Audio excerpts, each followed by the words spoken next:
LDF സർക്കാർ കേരളത്തിൽ നടത്തിവരുന്ന വികസന പ്രവർത്തനങ്ങളുടെ തുടർച്ചയ്ക്ക് ഭരണ തുടർച്ച അനിവാര്യമാണെന്ന് CPM ജില്ലാ സെക്രട്ടേറിയറ്റ് അംഗം എ പ്രഭാകരൻ MLA. CPM ജില്ലാ കമ്മിറ്റി അംഗമായിരിക്കെ 1994 കൊല ചെയ്യപ്പെട്ട P. Jayakrishnan, Panangattiri branch secretary Chandran എന്നിവരുടെ രക്തസാക്ഷി ദിനത്തിൽ പെരുവമ്പ് ചോറക്കോട് നടന്ന അനുസ്മരണ പൊതുയോഗം ഉദ്ഘാടനം ചെയ്ത് സംസാരിക്കുകയായിരുന്നു അദ്ദേഹം.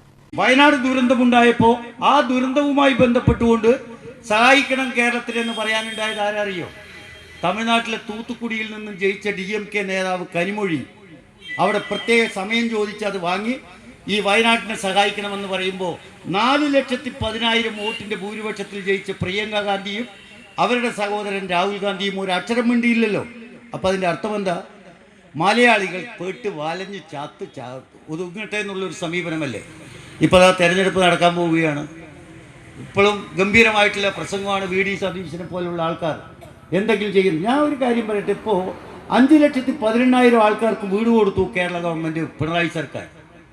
ഞങ്ങൾ അധികാരത്തിൽ വന്നാൽ ഈ ലൈഫ് പദ്ധതി തന്നെ നിർത്തലാക്കും എന്ന് പറഞ്ഞവരല്ലേ ഇവർ. കേന്ദ്ര സർക്കാർ സാമ്പത്തികമായി ഞെരുക്കുമ്പോഴും കിഫ്ബിയിലൂടെ പണം കണ്ടെത്തി കേരളത്തിന്റെ മുഖച്ഛായ മാറ്റുന്ന വിധം എല്ലാ വിഭാഗം ജനങ്ങളെയും ചേർത്തുപിടിക്കുന്ന വികസന ക്ഷേമ പ്രവർത്തനങ്ങളും വയനാട്, മുണ്ടക്കൈ, ചൂരൽമല ദുരന്തബാധിതരുടെ പുനരധിവാസവും LDF സർക്കാരിന്റെ ഇച്ഛാശക്തിയുടെ ഉദാഹരണങ്ങളാണെന്ന് അദ്ദേഹം കൂട്ടിച്ചേർത്തു.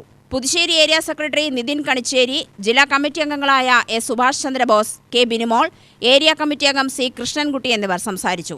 നേതാക്കളും പ്രവർത്തകരും പ്രകടനമായി ചെന്ന P. ജയകൃഷ്ണന്റെ സ്മൃതി മണ്ഡപത്തിൽ പുഷ്പാർച്ചന നടത്തി.